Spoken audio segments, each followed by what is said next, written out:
अपना ईमान,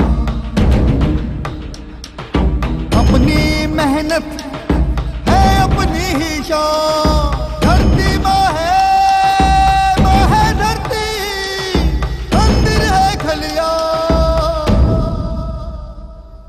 तू अमृत जो बोएगा धरती सोना उगलेगी। तू अमृत जो बोएगा धरती सोना उगलेगी। अपनी हिम्मत, अपना ईमान, अपनी मेहनत है अपनी ही शान।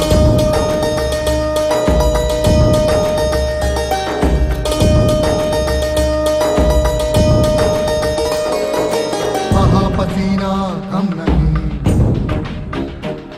सर जलता सूरज घम नहीं।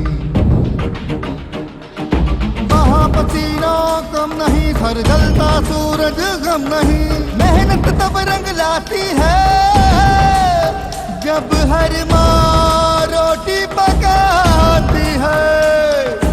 अन्नदाता खुश होता है जब देश भर पेट सोता है। वो अमृत जो बोएगा धरती सोना उगले।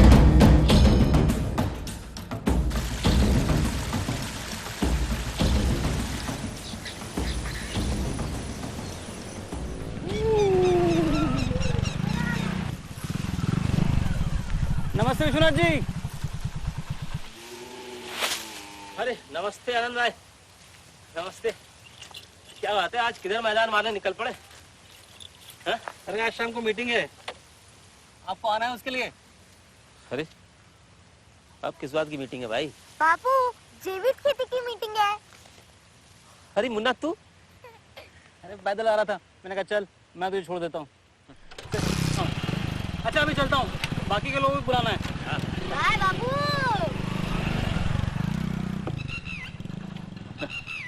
मीटिंग। चल अब घर जाने का टाइम आ गया। अरे अम्मा को नहीं बुलाना है क्या?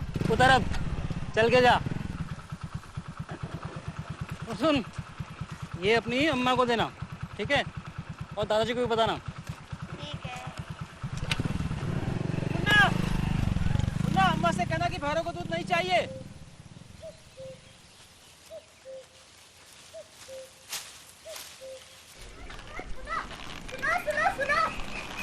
सुनो। और खेती में अच्छे दिन आने वाले हैं। दुखों की ये आंधी थमने वाली है, क्योंकि ट्रॉपिकल एग्रो लेके आए हैं जैविक खेती का संपूर्ण समाधान। आ रहे हैं कंपनी के जैविक खेती के जानकार देने आपको उपयोगी जानकारी का उपहार। साथ ही दिखाई जाएगी एक पिक्चर, बड़े पर्दे पे बड़ा सिनेमा, जैविक सिनेमा। इसलिए आप सभी किसान भाइयों और बहनों को आज की मीटिंग में जरूर आना है। मैं तो चला।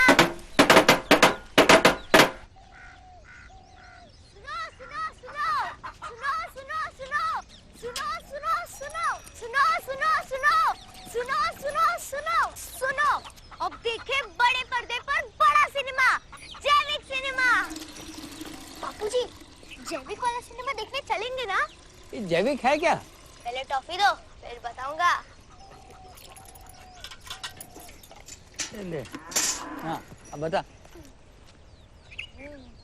मुझे भी मालूम नहीं, पिक्चर देखने के बाद पता चल जाएगा। अरे अपना बस्ता तो अंदर लेके जाओ। काहे की फिल्म का बात कर रहा था ये? बाबूजी कुछ जैविक बोल रहा था, पता नहीं क्या है ये।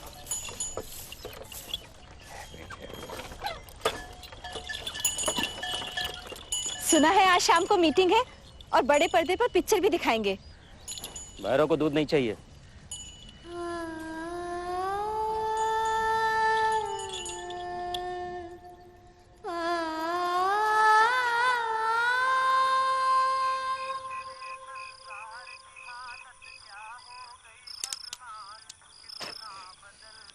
मुन्ना बेटा, ठीक से पढ़ाई नहीं करेगा तो मेरी तरह खेत में कमर तोड़ मेहनत करनी पड़ेगी बेटा, ये जान ले। ये पंप लाद कर स्प्रे करते रहना पड़ेगा, समझा? इसलिए बेटा मैं कह रहा हूँ जरा अच्छे से पढ़ाई कर ले, शहर जाकर बड़ा आदमी बन। मुझे नहीं बनना बड़ा आदमी, अरे बड़ा आदमी नहीं बनना तो क्या है? तो मेरी तेरे उम्र भर खेत में मिट्टी खोदना है?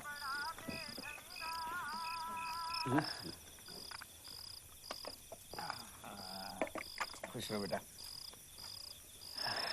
अरे विश्वनाथ, ये जैविक होता क्या है? अरे कुछ नहीं है बाबूजी, ये जो आसपास के किसान आजकल खेतों में दवाइयां डाल रहे हैं ना, अरे ये मैं पिछले 4-5 साल पहले डाल चुका हूँ। अब भाई कंपनी वालों को कुछ तो चाहिए ना हमें टिकाने के लिए, इसलिए किसी पुरानी दवाई का नाम जैविक रख कर ले आए होंगे। कुछ नहीं है जैविक वैविक। पर मीटिंग में जाने में हर्जा ही क्या है? ऊपर से पिक्चर भी दिखाएंगे वो लोग।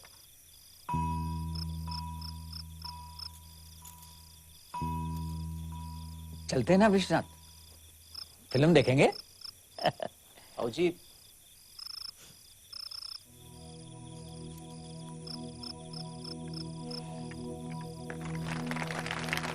नमस्कार, आप सभी का आज यहाँ स्वागत है।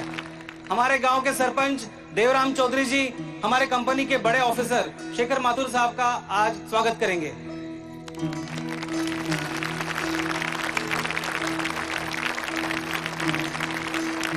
अब शेखर साहब आप सभी लोगों से 2 शब्द कहेंगे। धन्यवाद। दीजिए सर।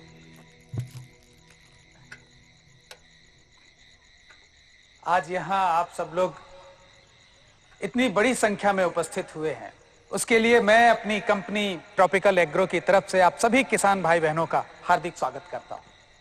ये हमारी कोई पहली मुलाकात नहीं है, लेकिन अगर ऐसे देखा जाए तो हमारी पहली मुलाकात जैसी ही है, क्योंकि आज आप जो इस पर्दे पर देखने वाले हैं शायद आप लोगों ने पहले कहीं देखा हो, लेकिन उसकी यादें कुछ धुंधली हो गई। आज हम उन्हीं धुंधली यादों पर फिर से प्रकाश डालने की कोशिश करेंगे। हम चाहते हैं कि आज से आपकी जिंदगी में एक नया अध्याय शुरू हो, और किसी भी नई बात को जिंदगी में अमल में लाने के लिए पहले उस बात का पूरी जानकारी होना बहुत आवश्यक है। खास इसीलिए हमने ये फिल्म आपके लिए बनाई है। फिल्म खत्म होने के बाद फिल्म के बारे में आपकी राय जानने में हमारी बहुत उत्सुकता है, और जो लोग देर तक नहीं रुक सकते और इसके बारे में ज्यादा जानकारी इकट्ठा करना चाहते हैं, उनके लिए हमारी कंपनी के प्रतिनिधि आनंद कुमार जी कल उनके घर जाकर मुलाकात करेंगे। आइए हम लोग फिल्म देखते हैं।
बिल्कुल ही नहीं बदली। जैसे कि हमारे देश के किसान, वो सदियों से हमारे अन्नदाता रहे हैं और हमेशा रहेंगे। हाँ, अगर कुछ बदला है तो वो है खेती के प्रति हमारा नजरिया और खेती करने के हमारे तौर तरीके।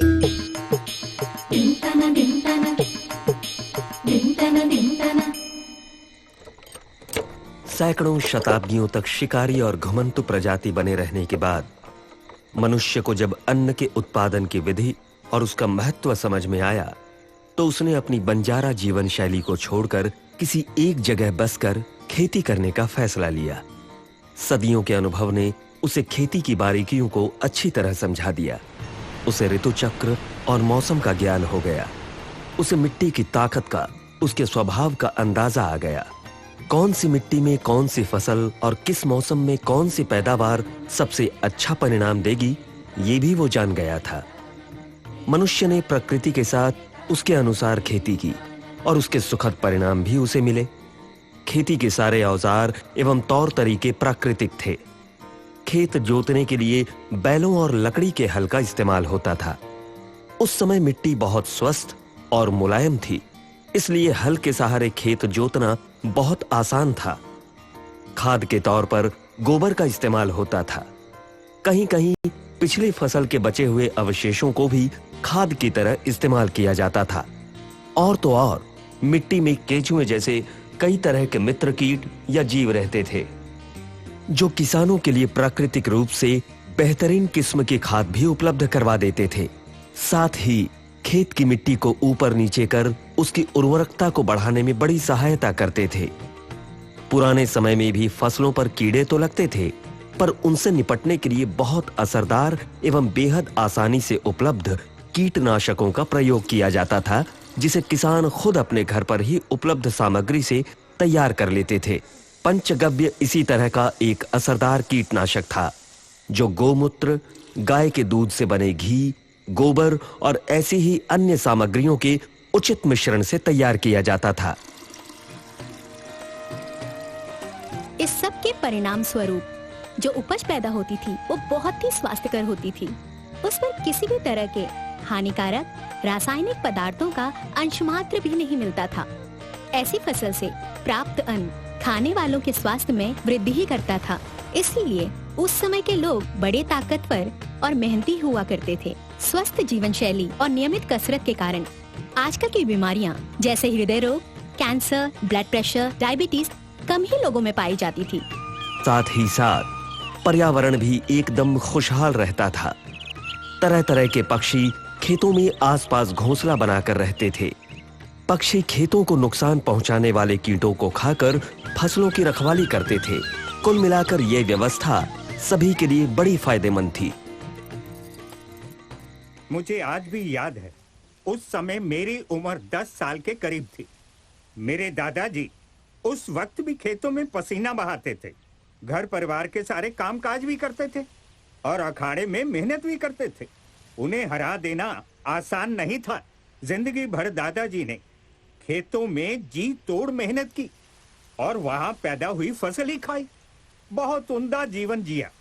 हम सभी बच्चों को उन्होंने अच्छी आदतें देने की कोशिश भी की, खाने पहनने को भी अच्छा दिया, पर फिर भी पता नहीं हमारे अंदर उन जैसी बात क्यों नहीं। भाई मुझे तो अखाड़े में कोई भी हरा सकता है। सही कहा, मैं भी इस बात को उतना ही मानता हूँ। उस वक्त के लोगों की बात ही कुछ और थी। मेरे पिताजी खेती के साथ साथ अपने गांव की कबड्डी टीम के सबसे बलवान खिलाड़ी माने जाते थे और उनका दमखम कमाल का था। इनके मुकाबले का दूसरा कोई नहीं था और उनकी खुराक भी ज्यादा थी और तो और ताकत भी, और उनसे कोई भी बच नहीं सकता था। 100 किलो के अनाज की बोरी अपने पीठ पे उठाना उनके लिए आसान था। ये कोई बड़ी बात नहीं थी। अब वो पहली वाली बात नहीं रही। वाकई अब वो पहली वाली बात नहीं रही। आज आप किसी को 100 किलो का बोझा उठाने को कहें तो वो 25 किलो में ही जवाब दे जाएगा। किसी को 1 मील दौड़ने को कहिए, वो 100 मीटर में ही हाफ जाएगा। ये समस्या आम होती जा रही है। आजकल हमारे देश में कम उम्र में लोगों को कई तरह की भयानक बीमारियां घेर लेती हैं। कभी सोचा है इन सब के पीछे क्या कारण है? ज्यादा दूर जाने की शायद आपको जरूरत ही ना पड़े। वही खेती और उससे निकली पैदावार जो आज से कुछ दशक पहले तक हमारे शानदार स्वास्थ्य की वजह थी, वही खेती ने और उसकी पैदावार ने आज हमारे गिरते स्वास्थ्य और हमारी जमीनों के बढ़ते बंजरपन का कारण है। देखें आज हम कहां आ गए हैं। ये आज हमें किस कल की ओर ले जाने वाला है।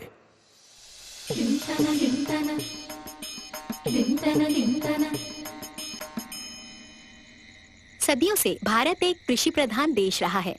देश की आबादी का बहुत बड़ा हिस्सा आज भी गांव में रहता है और अपनी रोजी रोटी के लिए आज भी कृषि पर निर्भर करता है। इसीलिए आजादी के बाद से ही खेती और किसानों को लेकर हमारी सरकारें गंभीरतापूर्वक विचार करती रही हैं।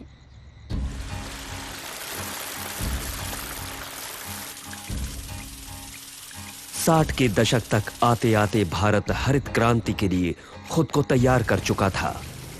पैदावार बढ़ाने के लिए और आधुनिक तरीके से खेती करने के लिए बड़े व्यापक पैमाने पर एक प्रयोग करने के लिए सरकार कमर कस चुकी थी।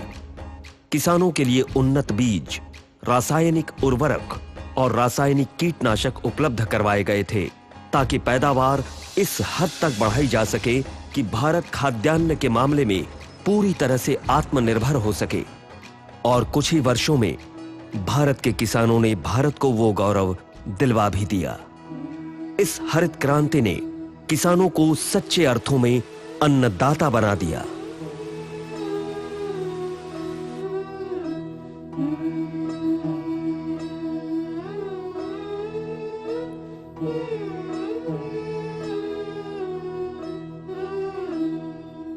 पर ये चमक ज्यादा देर तक बरकरार नहीं रह सकी।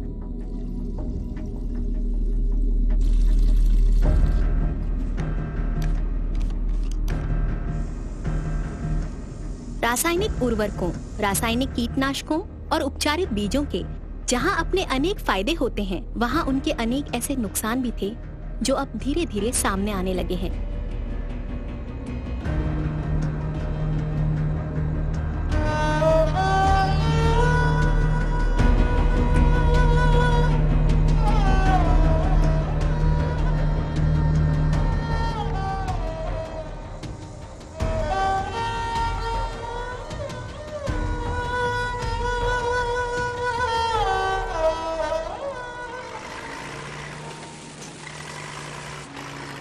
आज हमारे समाज में वैद्यक चिकित्सा संबंधी प्रगति तो बहुत हुई है, पर बीमारी भी काफी मात्रा में दिखाई देती है।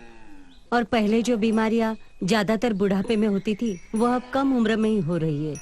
इस रासायनिक खेती की वजह से तो पहले हमारी जमीन बीमार हो जाती है, पर रासायनिक खाद से हम बढ़ा हुआ उत्पादन तो बढ़ते देखते हैं। पर ये जो बने बनाए खाद का हम उपयोग करते हैं, वह सारे फसल के लिए सही है या जरूरी है, ऐसा तो नहीं होता। तो उसमें से कुछ बेकार हो जाते हैं, कुछ जहरीले यौगिक खाद बन जाते हैं, वहाँ जमीन में ही पड़े रहते हैं या फिर पानी में घुल के रह जाते हैं, कुछ वायु बनकर हवा में घुल जाते हैं। इस तरह से मिट्टी, पानी, हवा, पर्यावरण, इन सब चीजों में रासायनिक निवेश से रासायनिक इनपुट्स, खाद जिसे हम कहते हैं, इस सभी की वजह से प्रदूषण की प्रक्रिया शुरू हो जाती है और जमीन में पोषक तत्वों का संतुलन वहीं से खराब हो जाता है। और हमें पता है कि जहाँ संतुलन खराब हो वहाँ स्वास्थ्य भी खराब हो ही जाता है और फिर बीमारी शुरू हो जाती है। रासायनिक कीटनाशकों के छिड़काव से कीटों के आक्रमण के चलते उपज को होने वाले नुकसान में भारी कमी आई। पैदावार बढ़ी, पर यह भी उतना ही सच है कि कीटनाशकों ने फसलों को मदद करने वाले मित्र कीटों, मधुमक्खी और केंचुए इत्यादि का भी सफाया कर दिया। और इससे भी बढ़कर रासायनिक कीटनाशकों के अंधाधुंध प्रयोगों ने उनसे संपर्क में आने वाले किसानों और खेत में काम करने वाले मजदूरों की सेहत पर भी असर दिखाना शुरू कर दिया। केरल के कासरगावड़ा क्षेत्र में काजू के बागों पर करीब 25 साल तक हुए अंधाधुंध छिड़काव के चलते वर्षों तक हजारों लोग जन्मजात भयंकर शारीरिक और मानसिक विकृतियों के साथ पैदा हुए। रासायनिक कीटनाशकों और उर्वरकों के दुष्प्रभाव से प्रभावित पंजाब के भटिंडा शहर से एक ट्रेन राजस्थान के बीकानेर शहर जाती है। ये ट्रेन कैंसर ट्रेन के नाम से बदनाम है, क्योंकि इस ट्रेन में हर दिन औसतन कैंसर के 60 मरीज होते हैं, जो एक हल्की सी उम्मीद की तलाश में सैकड़ों मील का सफर तय कर जाते हैं। रासायनिक कीटनाशकों के भयानक असर को मैंने अपनी आंखों से देखा है। मेरे अपने भाई ने कुछ समय पहले कैंसर के रोग से तड़प तड़प के अपनी जान गंवा दी। वो भी एक किसान था। दूसरों की देखा देखी उसने भी इन जहरीली दवाइयों का बिना सोचे समझे इस्तेमाल करना शुरू कर दिया। ना छिड़काव के बाद कोई सावधानी बरती।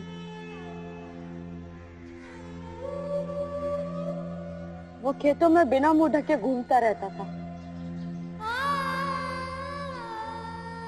वही अनाज और फल उसने भी खाए। आखिर उसकी आंतों में कैंसर हुआ, मेरी आंखों के साथ।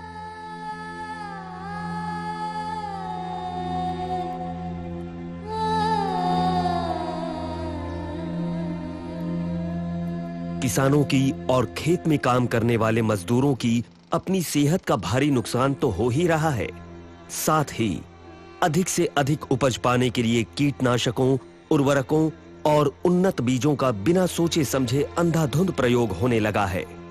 परिणाम स्वरूप जमीन कठोर और बंजर होती जा रही है। पहले मिट्टी अक्सर मुलायम होती थी, इसलिए बैलों वाले हल उस पर आसानी से चल जाते थे, पर अब खेतों की मिट्टी कठोर होती जा रही है, इसलिए ट्रैक्टरों पर ही निर्भर रहना पड़ता है। उधर रासायनिक कीटनाशकों के प्रति नई प्रतिरोध क्षमता उत्पन्न कर कीट हर बार पहले से ज्यादा मजबूत होकर हमला करने लगे। हरित क्रांति की शुरुआत में रासायनिक कीटनाशकों का प्रयोग 30 दिन में केवल एक बार होता था।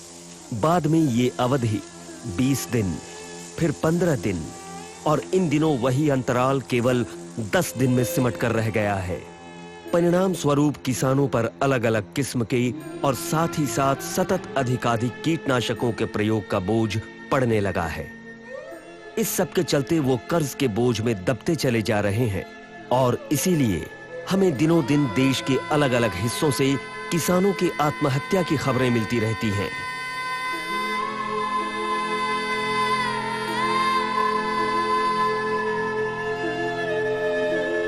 लोग किसानों को दोष देते हैं, उन्हें गंवार कहते हैं, किंतु कोई उनकी तकलीफों को नहीं समझ पाता।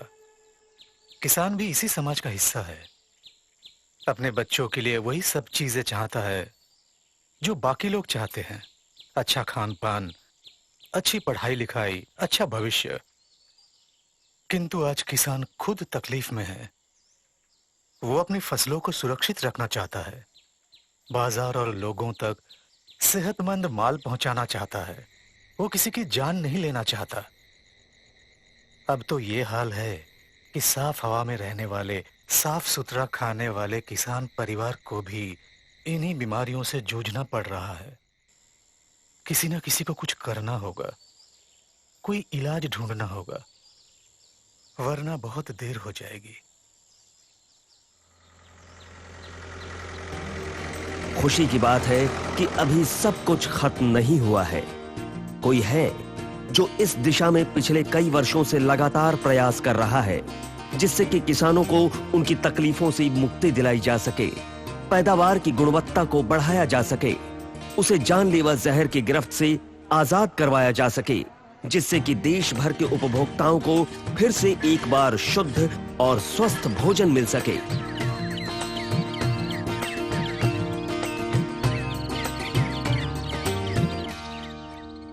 आइए देखते हैं ऐसे कौन से क्रांतिकारी कदम उठाए गए हैं और कौन है वो लोग जो किसानों को उनकी समस्याओं से मुक्ति दिलाने के लिए इतनी लगन से काम कर रहे हैं।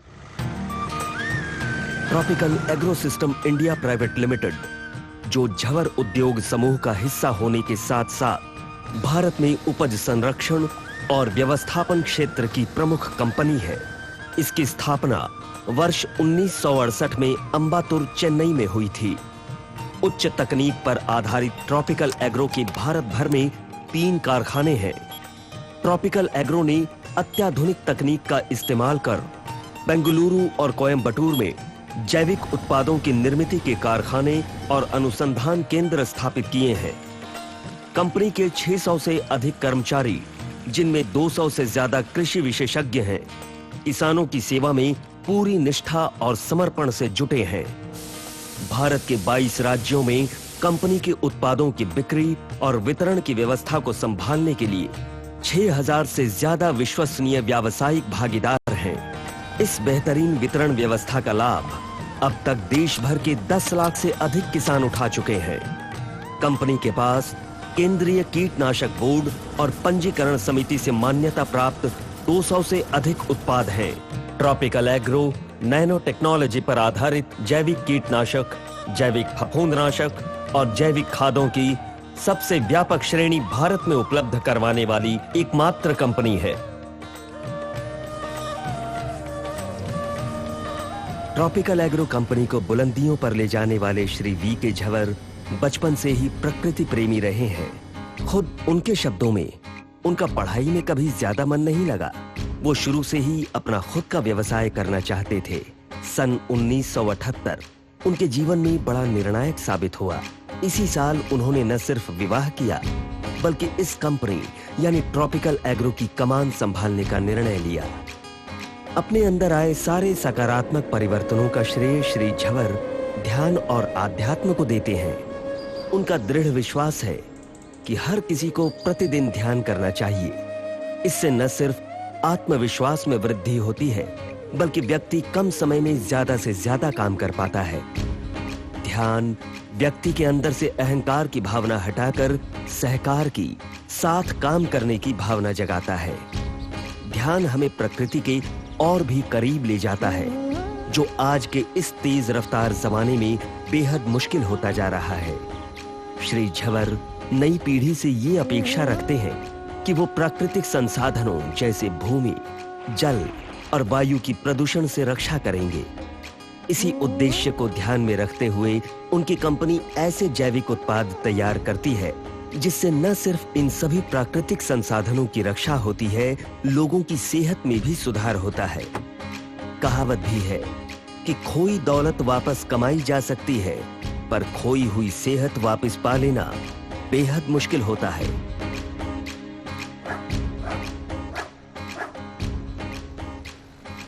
जय जवान, जय जैविक किसान।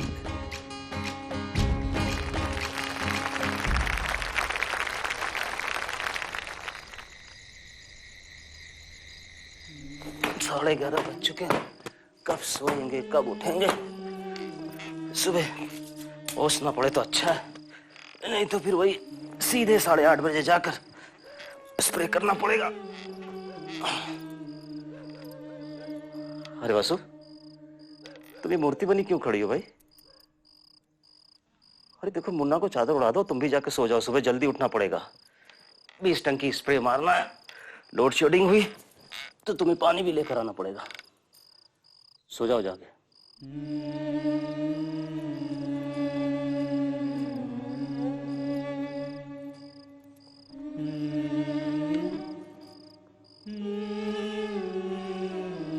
सुनो जी,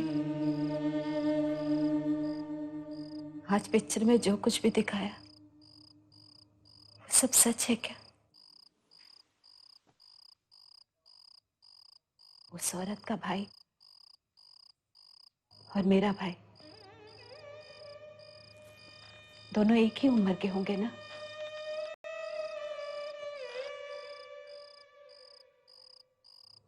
अपने दिनेश को भी बीड़ी, सिगरेट, शराब,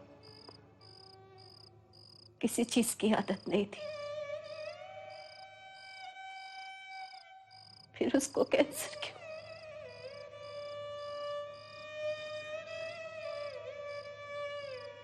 मुझे बहुत चिंता हो रही है। आसू, अब उसके नसीब में कैंसर ही लिखा था, तो हम क्या कर लेते? नसीब? नहीं, याद है मेरे साथ जब भी खेत में आता कच्ची सब्जियां ही खाता। कच्ची भिंडी, टमाटर, काकड़ी। मैं बोल बोल के थक गई। भाई धोकर खा। पर नहीं। आसू, दरअसल क्या है कि तुम्हारे ऊपर उस पिक्चर का भूत सवार है। जाओ चुपचाप सो जाओ, मुन्ना को भी ठीक से सुलाओ। ना मुन्ना भी तो कच्ची सब्जियां खाता है जी। मेरे मन में अजीब अजीब से सवाल आ रहे हैं। कुछ नहीं है, कुछ उल्टा सीधा मत सोचो। जाओ सो जाओ, सुबह जल्दी उठना। मैं थक गया हूँ, जाओ सो जाओ। और देखो, जो किस्मत में लिखा होता है ना, उसे कोई नहीं टाल सकता, समझे? जाओ सो जाओ, चलो।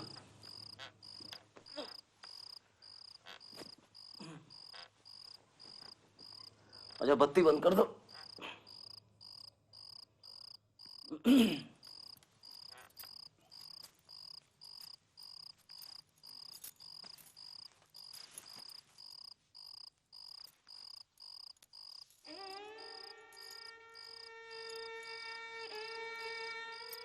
अरे वासु बत्ती बंद कर।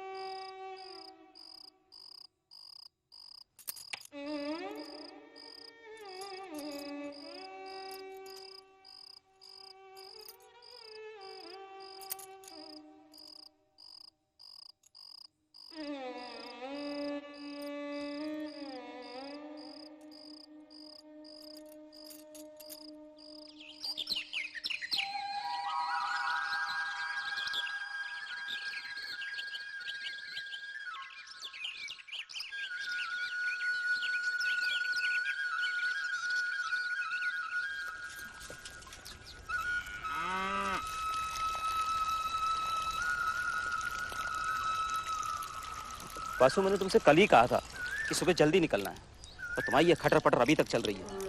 20 टंकी स्प्रे मारना, दोपहर हो जाएगी, जल्दी चलो यार।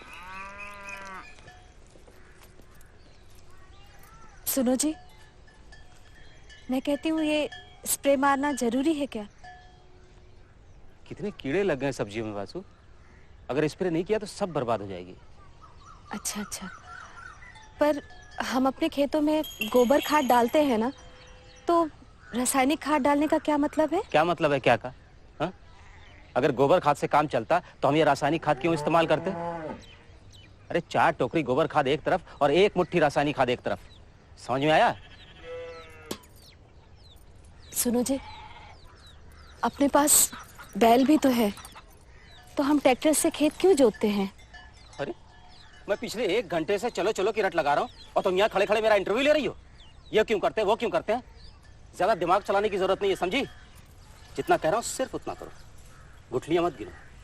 चलो अब यहाँ से। अपने घर में मुझे बीमारियां नहीं चाहिए, मैं नहीं आऊंगी आपके साथ। आपको जो करना है आप कीजिए, मैं मेरे बेटे को दवाई से भीगी हुई सब्जियां नहीं खिलाऊंगी। कल वो पिक्चर क्या देख ली, आज डॉक्टर नहीं बन गई हो और मुझसे बहस कर रही हो यहाँ? जी अच्छे समय पर आए हो तुम। ये बताओ तुम क्या चाहते हो? हैं? ये पिक्चर दिखाकर हमारे घर में झगड़ा लगवाना चाहते हो क्या? अब तुम हमें खेती करना सिखाओगे? 10 साल का था, 10 साल का, तब से खेतों में अपने हाथ से हल चलाया मैंने। आज आए हो तुम हमें खेती करना सिखाने के लिए। अरे जितनी दवाइयों के तुम्हें नाम तक नहीं याद होगे ना, उससे कहीं ज्यादा दवाइयां मैं अपने खेतों में इस्तेमाल कर चुका हूँ। खबरदार जो आज के बाद तुम यहाँ आए किसी पिक्चर मीटिंग सीटिंग के लिए बुलाने के लिए। आनंद भैया, आप इनकी बात मत सुनिए।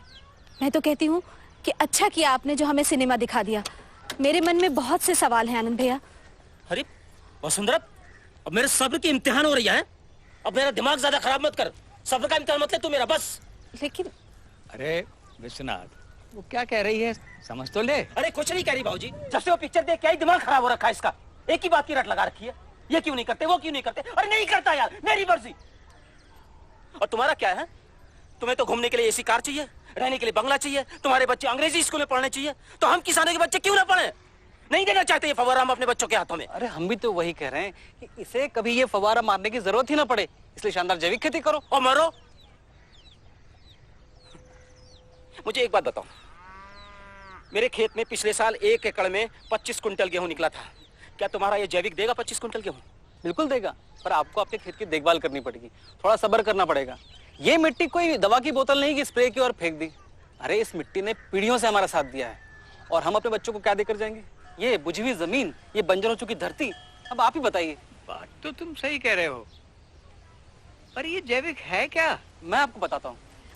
आप बाबूजी को समझाइए, मैं चाय लेकर आती हूँ। और चुपचाप चाय पियो और यहाँ से निकल लो। खबरदार यहाँ बैठकर इन लोगों को बहकाने की कोशिश की तो। कैसे बात कर रहे हैं आप?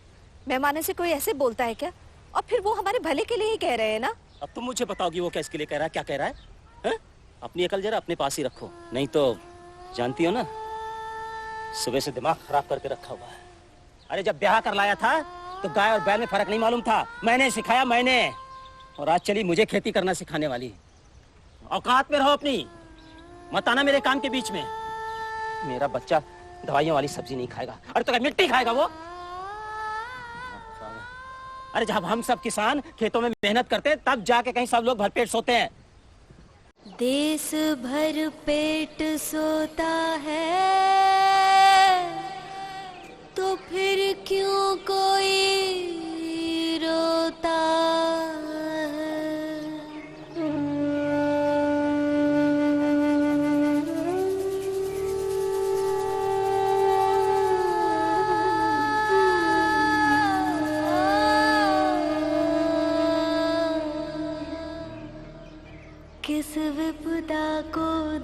रोती रोती है, उसे किस चिंता का कीट लगा, किस माँ की कुख है उजड़ी, किस घर का दीप बुझा,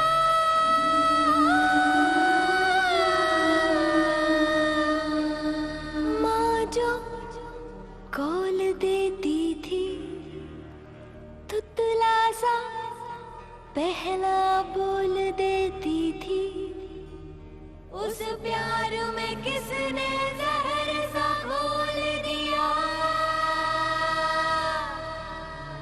छाटता था जो खुशी, बांटता था जो हंसी, उस दाता को किसने जालिम बोल दिया। तू जहर जो बोएगा धरती मौत ही उगलेगी, तू जहर जो बोएगा धरती मौत ही उगलेगी। कर हिम्मत, अब कर हिम्मत, कर हिम्मत, अब कर हिम्मत, नया सवेरा आएगा, खेत खेत लहराएगा, नया सवेरा आएगा, खेत खेत लहराएगा। अब वो नहीं कमजोर नहीं, लालच की अंधी होड़ नहीं, झूठ की कोई दौड़ नहीं, दिल पे काली छाप नहीं, फसल पे जहर का सांप नहीं, कोई ताप नहीं, संताप नहीं, कोई पाप नहीं। जय जवान, जय जय किसान। आनंद भैया, मैं जैविक तरीके से खेती करके देखना चाहती हूँ और मुझे पूरा भरोसा है कि अगर मैं अपने काम में सफल रही तो मेरे पति भी जैविक तरीके से खेती करने की शुरुआत कर देंगे। तो अब आप बताइए कि मुझे करना क्या है। आपका भरोसा देख के मुझे यकीन हो गया है कि आपको जैविक खेती में सफलता मिलेगी और जरूर मिलेगी। और जैविक खेती बहुत आसान है। जैसे बच्चे को शुद्ध और पोषक दूध मिले, इसके लिए माँ शुद्ध और पोषक खाना खाती है, ऐसी कोई दवाइयाँ नहीं खाती जिससे कि उसकी सेहत पर बुरा असर पड़े। बस ऐसी कुछ बातों का ध्यान जैविक खेती में रखना है। आपको आपके खेत में सिर्फ और सिर्फ जैविक खाद और जैविक कीटनाशक का इस्तेमाल करना है, वो भी जो हमारी कंपनी ने खास तौर से आपके लिए बनाए हैं। इन खाद और कीटनाशकों के इस्तेमाल से धरती माता के उपजाऊपन में किसी तरह की कोई कमी नहीं आती। इस बात का भी खास ध्यान रखा गया है कि इन उत्पादों से मिलने वाली उपज के सेवन से किसी की भी स्वास्थ्य पर, चाहे वो बच्चे हों या बड़े, किसी तरह का कोई बुरा असर न पड़े। पर ये जैविक खाद और कीटनाशक मिलते कहाँ हैं? किसी भी खाद बीज की दुकान पर। अब आप मुझे ये बताइए कि आपको आपके खेत में लगाना क्या है? हमने कुछ दिनों पहले अपने जमीन पर सब्जियां लगाई हैं और उसमें किसी भी तरह का रासायनिक खाद और कीटनाशक नहीं डाला है अभी तक। तो उसी में से 1 एकड़ जमीन पर मैंने जैविक तरीके से खेती करने का फैसला किया है। बढ़िया, मैं कल ही आपके खेत पे आता हूँ और आपके 1 एकड़ के लिए आपको सैंपल देके जाता हूँ और आगे आपको बताते रहूंगा कि आपको किस तरह के जैविक उत्पादों का प्रयोग करना है। जी।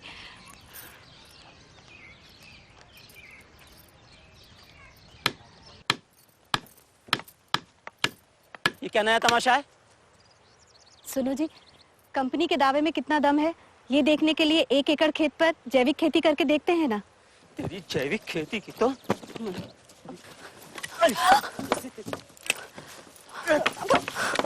अभी के भी अपना सामान बांध और मैं के निकल। नहीं चाहिए मुझे ऐसी बीबी जो अपनी मनमानी करती हो। मालूम है तुझे कितने महंगे रोप लगाए मैंने? मैंने नहीं,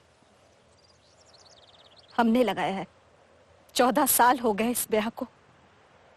जब से आपके घर में आई हूँ, दिन रात, जाड़ा गर्मी बरसात, आपके साथ खुद को भी खपाया है मैंने इन खेतों में।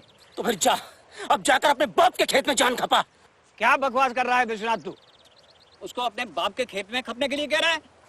अरे अभी मैं जिंदा हूँ और ये मत भूल कि जमीन मैंने ही दी है तुझे। उम्र निकल गई, लेकिन इस धरती ने हमेशा सोना दिया है हमें। ये मिट्टी हमसे कभी नहीं रूठी, लेकिन अब देखो ये हालत, क्या दुर्दशा हो रखी है इसकी। जैविक खेती आने वाले समय की बस यही एक मांग है वसुंधरा, वरना सब कुछ खत्म हो जाएगा। तू लगा आपने 1 एकड़ में खंबे, और विश्वनाथ वो रहा तेरा 1 एकड़। देखता हूँ तुम दोनों में जीत किसकी होती है। वसुंधरा लगा खंबे, देखता हूँ कौन रोकता है। कर हिम्मत, अब कर हिम्मत, कर हिम्मत, अब कर हिम्मत। नया सवेरा आएगा, खेत खेत लहराएगा। नया सवेरा आएगा, खेत खेत लहराएगा।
बापू हमारा भी माल लेके जाओ ना ट्रैक्टर पे। जैविक माल ट्रैक्टर पर? बेटा तुम्हें तो बैलगाड़ी चाहिए, बैलगाड़ी, उसमें लेकर जाओ। अरे बापू बैलगाड़ी बेटा।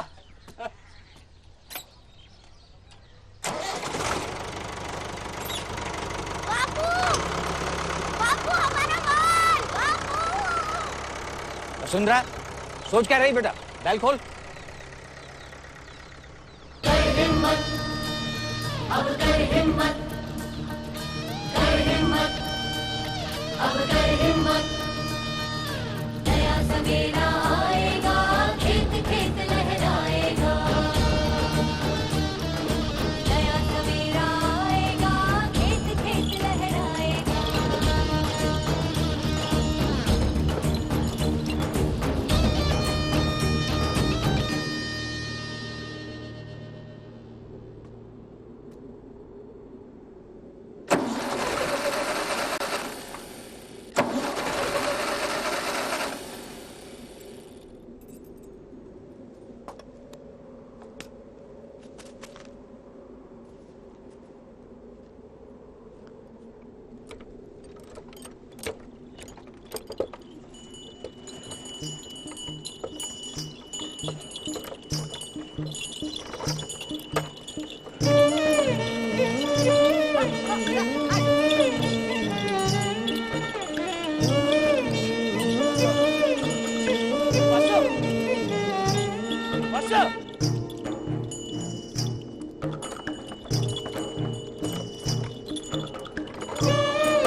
अरे आओ भैया, 30 रुपए किलो। 30 रुपए किलो।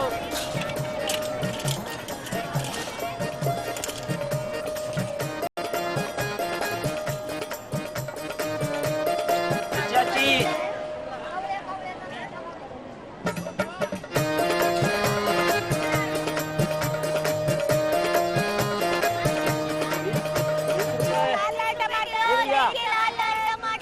चाचा, अच्छे ले जाओ 30 रुपए किलो। जैविक वाले टमाटर। आ जाओ, आ जाओ, आ जाओ, आ जाओ, आ जाओ। ले लो, आ जाइए, आ जाइए। 35 रुपए किलो, खेत के टमाटर 30 रुपए किलो। लाल जैविक वाले टमाटर किलो 30 रुपए। 35 रुपए किलो जैविक वाले। खेत के टमाटर 30 रुपए किलो। आपके पास 30 रुपए और इनके पास 35 रुपए, ऐसे क्यों? भैया जी आप वजन करो। लो एकदम ताजा जैविक माल लो, रासायनिक खाद कीटनाशक के बिना वाला ताजा ताजा एकदम शुद्ध। भैया जी रुको, क्या हो बहन जी? क्या आपका माल सचमुच जैविक है? एकदम 100% जैविक। मेरी माँ ने बहुत मेहनत की है और वो कहती है कि दूसरों के बच्चों को सब्जियों में मिला हुआ जहर नहीं देना है। अरे वाह, बड़े होशियार हो तुम। नाम क्या है तुम्हारा? मेरा नाम प्रकाश और माँ का नाम वसुंधरा। वसुंधरा, जैसा नाम वैसे ही गुण। भैया जी कुछ सीखो इनसे, ये जैविक खेती कर रही है। मैं खुद एक अनाथालय की ट्रस्टी हूँ और मैं मेरे बच्चों को ये जहर नहीं खिलाऊंगी। वसुंधरा जी, मैं ये सारे टमाटर खरीदूंगी। धन्यवाद मैडम जी। तौल दूं मैं? हाँ हाँ, वजन करो। 30 रुपए किलो, 30 रुपए किलो।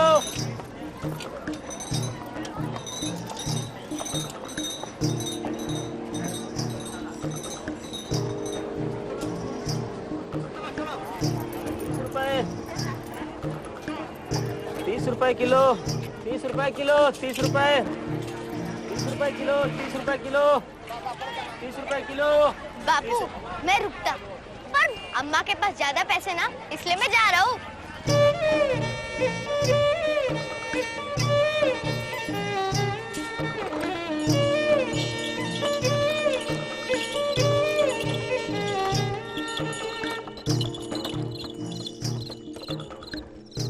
तेरह 1320, 1340, 1360, 1380, 1390। अरे बेटी कमाल कर दिया तूने तो पहली बार में ही।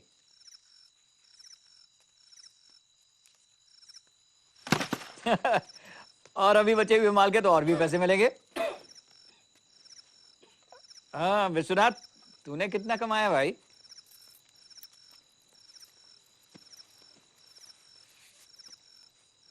वाह,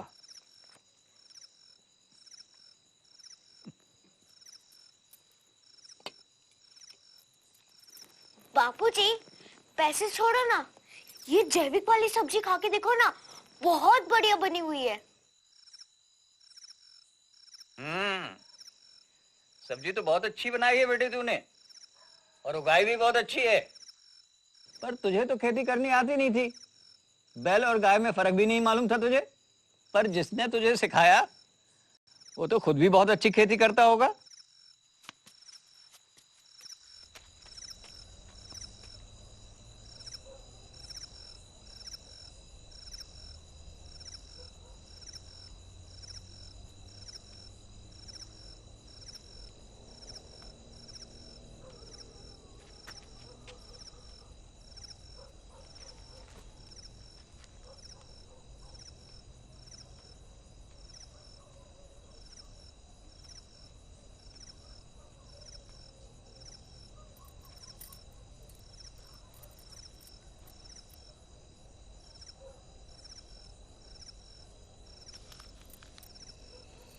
ये लीजिए।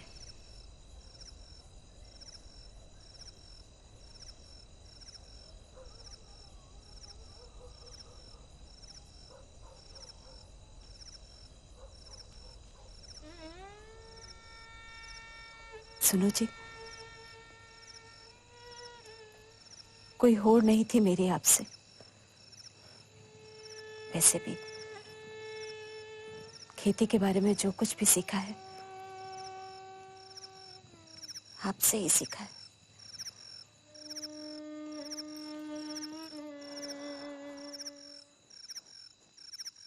सच कहूं तो जब मेरे मन में आया कि मैं अपने बच्चे को ऐसी सब्जी नहीं खिला सकती, तो मैं दूसरों के बच्चों को ऐसी सब्जी कैसे खाने दे सकती हूँ?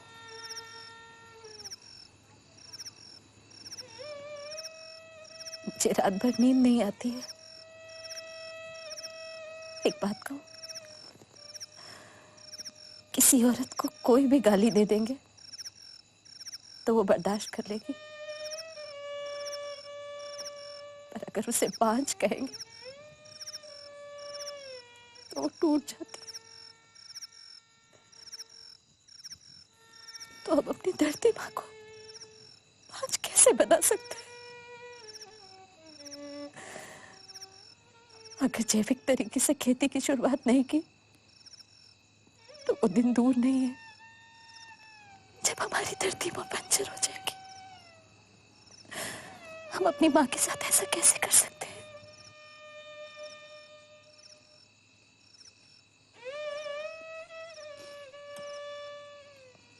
मुझे माफ कर दे वासु। मेरा दिमाग खराब हो गया था। मैंने तुझे बहुत बुरा भला कहा। मुझे माफ कर दे। माफ कर दे मुझे। उससे मैं मर गई क्या? जानती हूँ, जान छिड़कते आप मुझ पर।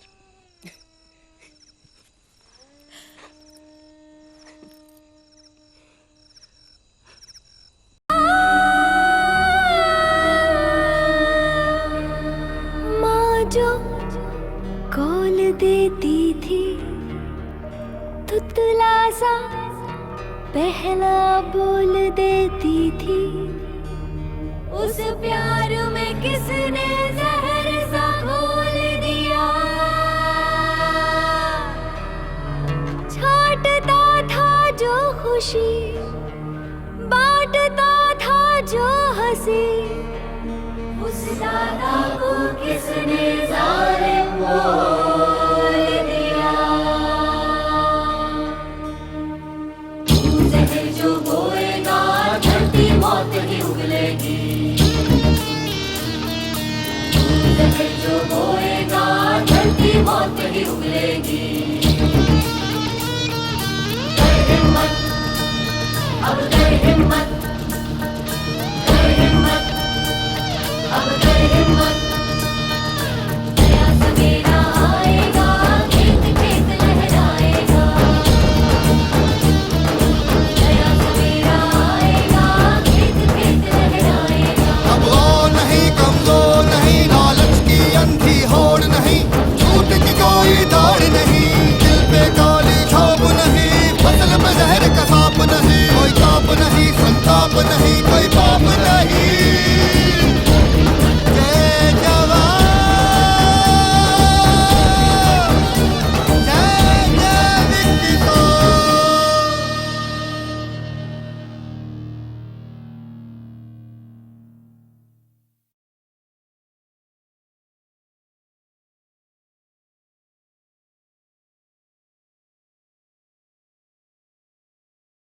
बायोलॉजिकल्स उत्पाद कृषि के क्षेत्र में एकीकृत कीट प्रबंधन के लिए सबसे महत्वपूर्ण सृजन में से एक है। हमें बहुत खुशी है कि आज हमारे पास अत्याधुनिक नवीनतम तकनीक है जिससे हम सभी प्रकार के कीट प्रबंधन के समाधान के लिए जैविक उत्पाद उपलब्ध करा सकते हैं।